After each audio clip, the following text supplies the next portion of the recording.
es una de las pocas reliquias auténticas que quedarían de la época de Cristo. Dicho esto, que yo creo que ya es una afirmación como bastante rotunda y tajante, es porque parto de la base de que la gran mayoría de las reliquias de aquel momento son falsas. Pero esto lo sabe también la Iglesia. De las pocas que se pueden conservar auténticas de aquel momento, tanto pertenecientes a la Virgen, a Jesucristo o a los apóstoles, de las pocas hay 3 que desde mi punto de vista sí tienen ese marchamo de autenticidad.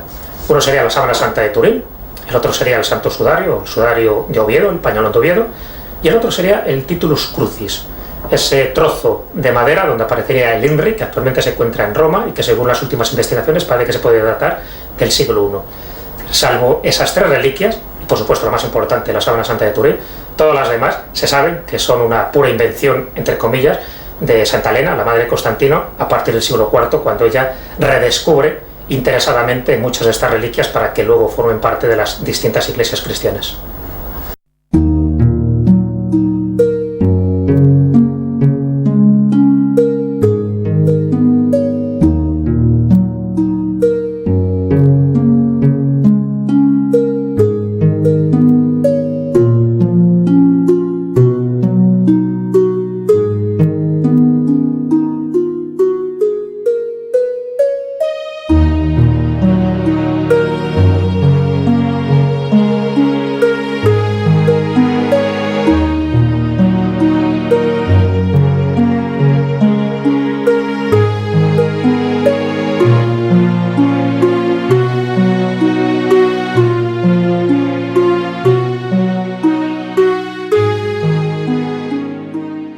Por estas tierras anduvo hace ya más de 2000 años un hombre sin duda singular.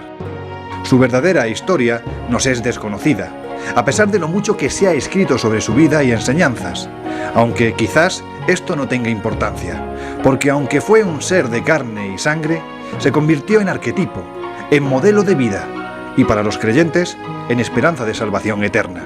Su nombre era Jesús.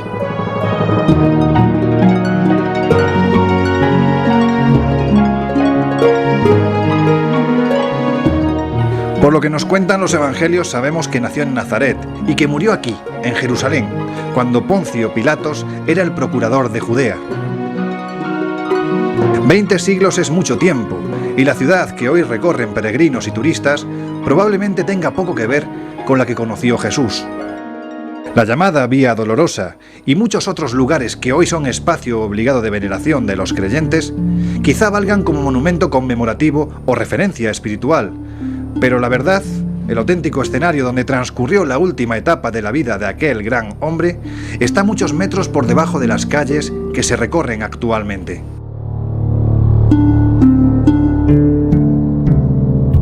Es preciso entrar por el túnel que se abre en un extremo del Muro de las Lamentaciones y perderse por un estrecho laberinto subterráneo excavado entre ruinas de épocas diferentes.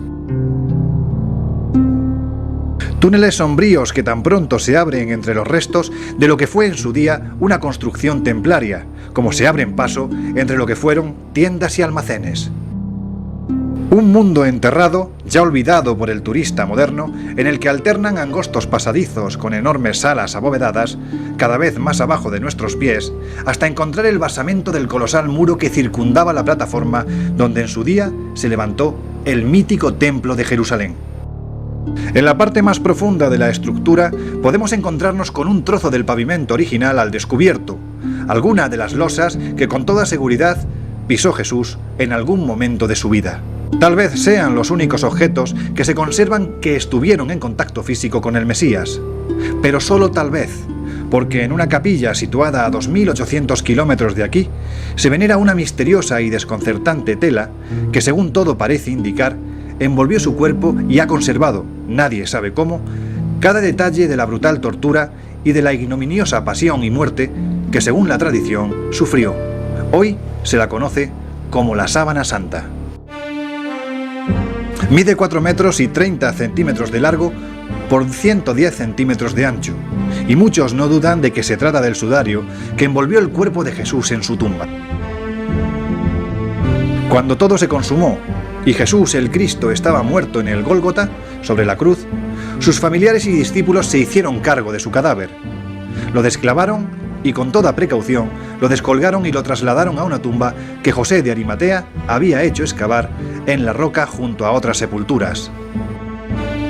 Aunque en la narración existen detalles contradictorios, los evangelistas coinciden en afirmar que al tercer día de la muerte de Jesús, la piedra que cerraba la tumba estaba corrida y el cuerpo del Mesías había desaparecido.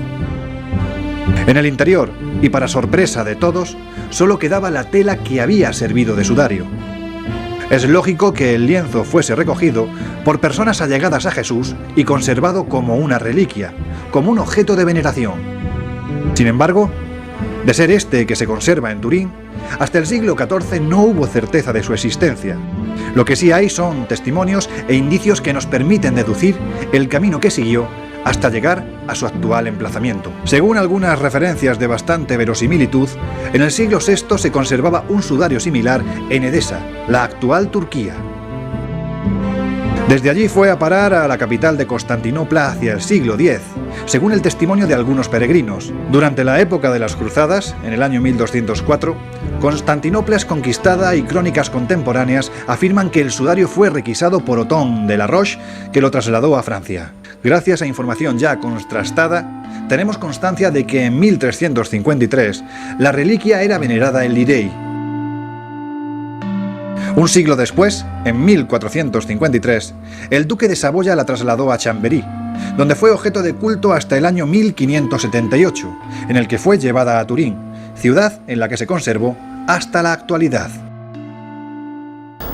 Bueno, siempre se ha especulado que el rostro que aparece en la Sábana Santa de Turín tiene que ver con el Baphomet, con esa extraña reliquia que adoraban los templarios y que a la postre fue causa de su condenación, junto con otro tipo de insinuaciones que se hicieron en el templario, en aquel ignominioso proceso que se hicieron a los templarios.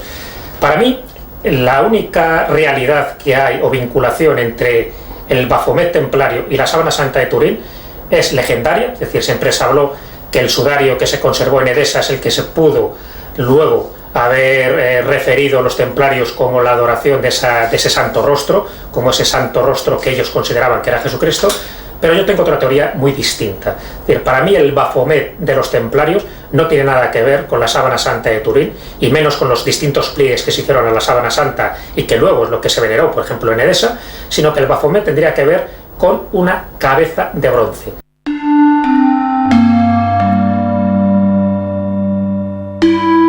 Pero, ¿qué tiene este lienzo de extraordinario? Para los fieles su principal interés es que en la tela aparece impresa, aunque un tanto indefinida, la figura de un hombre, supuestamente la de Jesús, de cuerpo entero y tanto de frente como de espaldas.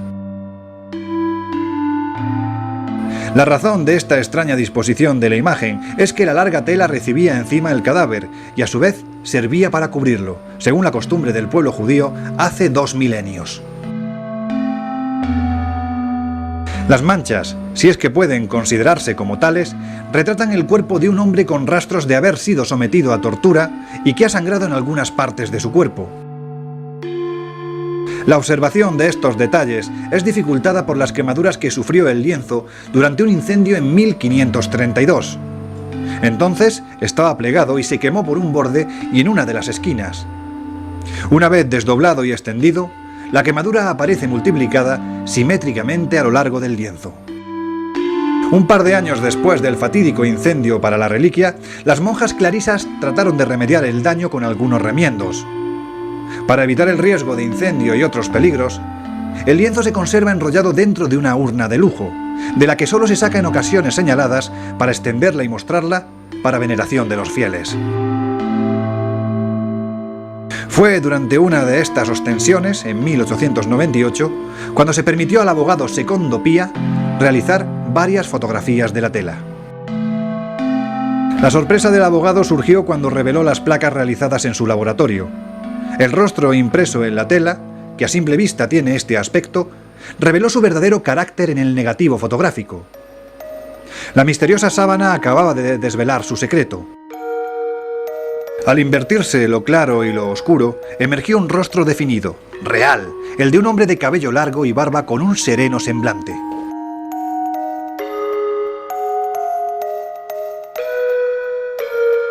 En los años 1931 y 1934 se realizaron nuevas ostensiones de la sábana ante miles de espectadores. En esta ocasión fue Josep Pejerri, un fotógrafo profesional, el encargado de tomar nuevas fotografías y verificar si esa especie de milagro óptico de 1898 volvía a producirse. Y así fue. Nuevamente en el negativo de las placas fotográficas volvió a aparecer el mismo rostro.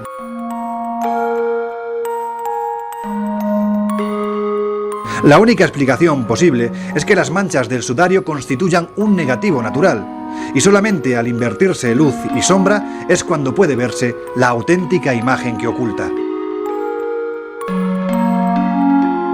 Esto sería imposible de concebir por un pintor antes de que se inventara la fotografía, pero lo más inquietante es que no hubo pintor alguno. En esas manchas que retratan el cuerpo de un hombre por delante y de espaldas, no hay rastro alguno de pintura, ni indicio alguno siquiera de pigmentos vegetales ni animales. Simplemente están ahí. Algo desconocido alteró la estructura de la tela para que esas manchas se formasen. Pese a las extraordinarias características de la tela, tuvieron que pasar varias décadas hasta que se iniciara su exhaustiva investigación. Primero se realizaron las fotografías en color, con luz ultravioleta y con luz infrarroja, en 1969, y posteriormente la toma de muestras del tejido y de los residuos adheridos a él. La tela resultó ser una sarga de lino de las que se tejían hace 2000 años en los telares de Palmira, situada a unos 300 kilómetros de Jerusalén, y que entonces se exportaban a todos los países del entorno. Era pues una tela de esa zona geográfica y de aquella época. Además, las muestras de residuos tomadas de la sábana por el profesor Max Frey de la Universidad de Zúrich revelaron que en ella había granos de polen de los lugares por los que a lo largo de la historia había pasado, pero también además granos de polen correspondientes a la zona de Constantinopla, lo que venía a corroborar la tradición y lo que es más importante, para demostrar la autenticidad sobre su antigüedad y origen. Granos procedentes de Israel. El mismo tipo de polen que se ha encontrado en los estratos sedimentarios del lago de Genezaret, conocido también como Mar de Galilea. Está claro que el sudario que ahora se venera en Turín sirvió para envolver a alguien que murió en esa parte del mundo hace 20 siglos.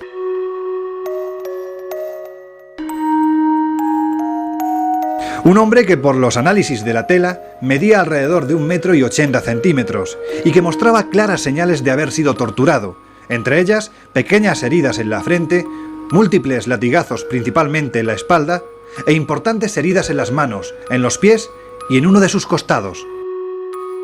Pero son muchos más los datos que nos permitirán identificar a ese alguien.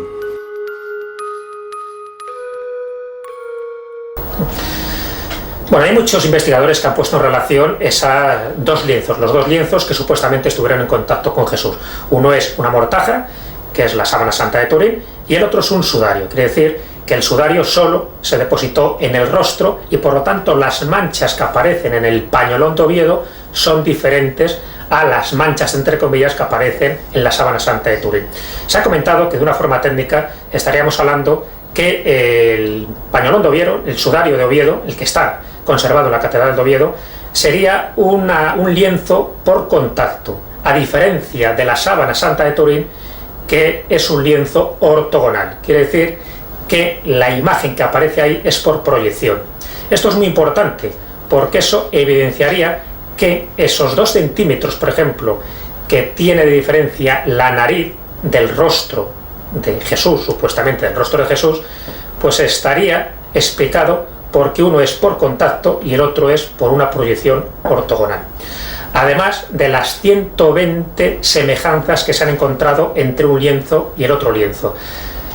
Entre ellas, no solo una similitud de pólenes de Jerusalén, de la época pues, donde supuestamente vivió y desarrolló toda la pasión y muerte de Jesucristo, que es del siglo I después de Cristo, sino también el grupo sanguíneo, el grupo que es AB, tanto en un caso como en otro, tanto en Oviedo como en la sábana santa de Turín. En fin, todo esto evidencia para los distintos investigadores que han desarrollado estas investigaciones paralelas que los dos estuvieron en contacto con el cuerpo de Jesús, pero una imagen se proyectó por una posible radiación, de ahí viene todo el misterio de la sábana santa de Turín, y la otra imagen, que son restos de sangre, es por el contacto de ese rostro ensangrentado con el sudario que le pusieron y que era, por otra parte, una costumbre judía que se hacía en esa época. Nuestra búsqueda de lo más lejano está contribuyendo, aunque parezca paradójico, a un mejor conocimiento de lo que nos es más cercano. La tecnología desarrollada para la exploración espacial encuentra después increíbles y múltiples aplicaciones en nuestra vida diaria, muchas de ellas en el campo de la paleontología, de la arqueología y de todas aquellas disciplinas que tienen que ver con el pasado. También la Sábana Santa se ha beneficiado de estos avances técnicos. El mismo sistema que fue utilizado para estudiar las imágenes tomadas en Marte durante el proyecto Viking se aplicó con fotografías hechas al sudario. Un analizador de imagen VP8 permitió a dos investigadores de la Academia de las Fuerzas Aéreas de Colorado, Eric Jumper y John Jackson, junto a otros colegas, a demostrar que las manchas que aparecen en la tela no se produjeron por contacto sino en función de la distancia del tejido a las distintas partes del cuerpo que había debajo. Es decir, el carácter de esas manchas, que en realidad no son tales, sino una especie de chamuscamiento, es tridimensional. Esto no solo abre una incógnita aún más desconcertante sobre la causa que produjo esos cambios de coloración de la sábana, sino que además ha permitido reconstruir, gracias a los avances informáticos, la imagen corpórea en relieve del cadáver que fue en su día envuelto por el sudario. Hace algo más de 2000 años existió un hombre que, según la tradición recogida por los evangelistas en los textos canónicos, fue apresado y sometido a todo tipo de vejaciones durante la pasión, golpeado, azotado y coronado de espinas, para finalmente ser crucificado en la cruz.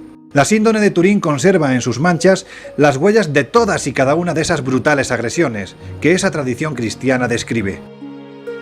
Como sabemos, fue azotado, y en la tela han quedado recogidas las señales de numerosos latigazos, más de 100.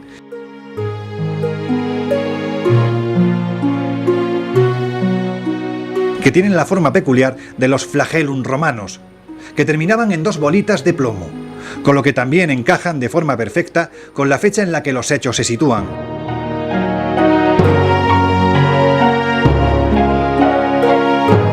Le colocaron además una corona de espinas, y en el lienzo han quedado las señales dejadas por múltiples regueros de sangre en la frente y también en la nuca, que corresponden a numerosas y pequeñas perforaciones en la piel y en el cuero cabelludo. Y finalmente fue crucificado. Quizá sea esta la imagen más conocida de Jesús, su representación habitual a lo largo de todas las épocas, pero siempre con el mismo error: los clavos que atraviesan las palmas de sus manos.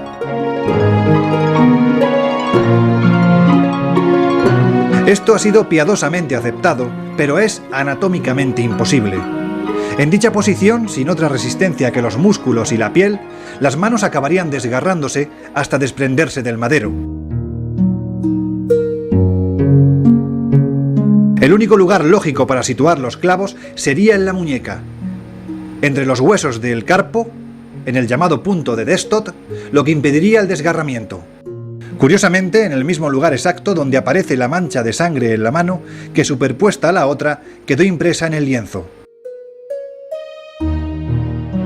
Otra coincidencia que no se puede comprender, a no ser que la tela sea lo que algunos dicen que es.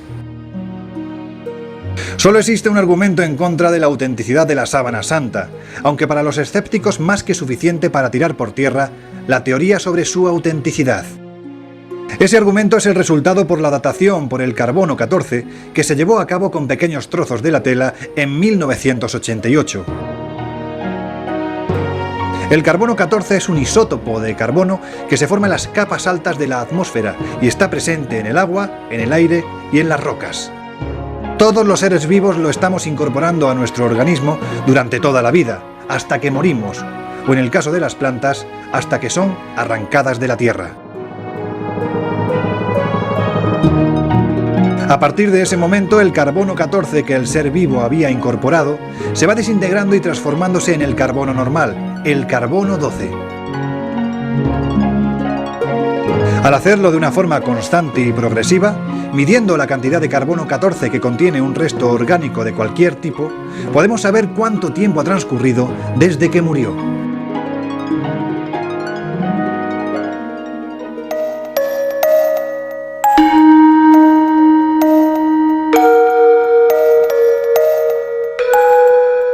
La datación por este método de las muestras cortadas de la síndone en 1988, realizadas por 3 laboratorios diferentes, coordinados por el profesor Michael Tidd, arrojó el sorprendente resultado de que tales muestras pertenecen al siglo XIV, por lo que la sábana santa tendría poco más de 600 años de antigüedad.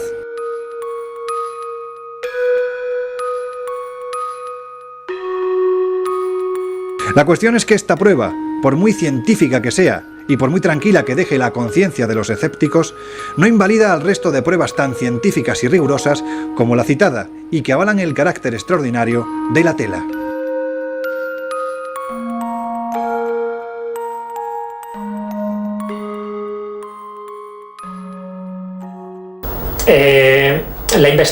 La datación que se hizo del carbono 14 en noviembre de 1988 ha sido objeto de mucha polémica desde el primer momento que el cardenal de Turín, Ballesteros, lo anunció a todo el mundo. Oficialmente para la Iglesia es una falsificación medieval porque así lo dijeron estos 3 distintos laboratorios. Pero pruebas posteriores que se han hecho han cuestionado mucho no solo el procedimiento de esas 3 distintas muestras de la sábana santa en estos 3 laboratorios, sino que si hubiera realmente una proyección que pudo alterar el carbono 14 de la sábana santa de Turín en su momento, es decir, cuando se produjo la imagen, ese aumento desmesurado del carbono 14 al producirse una radiación de origen desconocido es lo que pudo haber hecho que esas dataciones no sean correctas desde un punto de vista cronológico. Así que se ha estudiado mucho la sábana santa después de 1988 y se ha llegado a la conclusión de que esas pruebas hay que dejarlas un poco en entredicho, sencillamente porque no está recogiendo la auténtica dosis de carbono 14 que tendría la sábana santa desde el siglo I en adelante. Si eso además lo ponemos en relación con el pañolón de Oviedo, pues nos daríamos cuenta que sí se ha hecho una prueba del carbono 14 a ese santo sudario de Oviedo y el sudario, lo que evidencia esa prueba del carbono 14 es que sería de la segunda mitad del primer milenio, es decir, alrededor del siglo VI, siglo VII. Si los 2 lienzos estuvieran en contacto en algún momento dado, como todas las pruebas parecen que van en ese camino, quiere decir que ya de entrada la sábana santa de Turín no puede ser del siglo XIII, como mínimo debería ser del siglo VI o VII, es decir, de la época del pañolón de Oviedo, lo cual nos indicaría que hay otro tipo de problemas añadidos, porque tampoco coincidiría con el siglo I, pero quedémonos con este dato. Si los 2 lienzos estuvieran en contacto en un momento dado, desde luego la sábana santa de Turín no puede ser del siglo XIII, tiene que ser muy anterior. Se han hecho varios intentos de reproducir la imagen que aparece en el sudario de Turín, en la Sindone. Todos los intentos que se han hecho, y son varios, uno de ellos lo realizó no hace demasiado una pareja de investigadores británicos, que es Lynn Picknett y Clyde Prince, donde intentaron demostrar que la imagen que aparece en la sábana santa de Turín es la de Leonardo da Vinci, que gracias a unos sistemas de protofotografía logró poner su rostro junto con el cuerpo de un crucificado auténtico. Bueno, pues todas las pruebas que hicieron, por ejemplo, estos investigadores y investigadores posteriores, han logrado hacer eso, lo que es una fotografía prehistórica, pero nunca con los mismos rasgos, con los mismos matices y con la misma sensación de tridimensionalidad que tiene la sábana santa de Turín. Esa no se ha conseguido. Tenemos muchísimas copias, hay muchas copias de pintura, se han hecho muchas copias con cámara oscura intentando buscar los efectos que en aquella época medieval se supone que había, es decir, estamos hablando del siglo XIII, siglo XIV, y ninguna ha llegado a la realidad de imagen que ahora mismo se puede ver en Turín.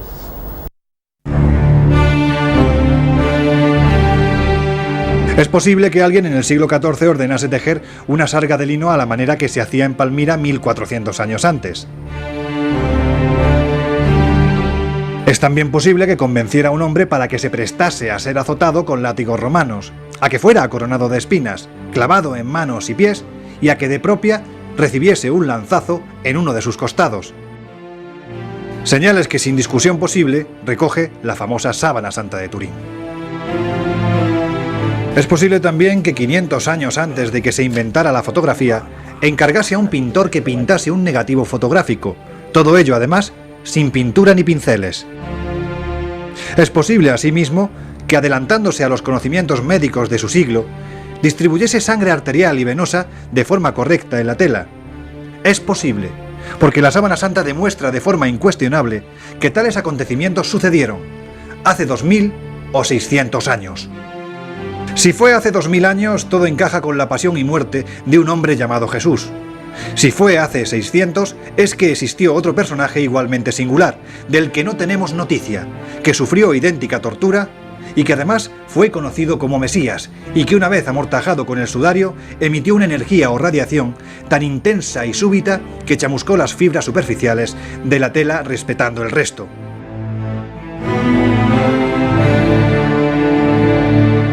Y es que tal vez sea esta la clave que convierta en coherente la datación de carbono 14 con el resto de pruebas. Si vamos eliminando las posibles causas que podrían haber generado la imagen del lienzo, en este momento la única que prevalece es la de una energía no calorífica, emitida de dentro hacia afuera, que oxidó la celulosa del tejido y lo rejuveneció con un aporte masivo de neutrones.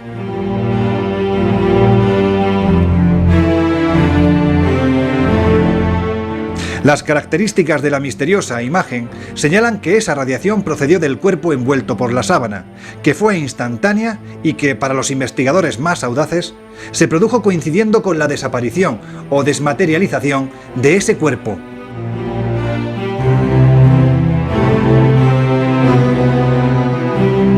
Nuestros conocimientos avanzan y nuestras técnicas se perfeccionan cada vez más.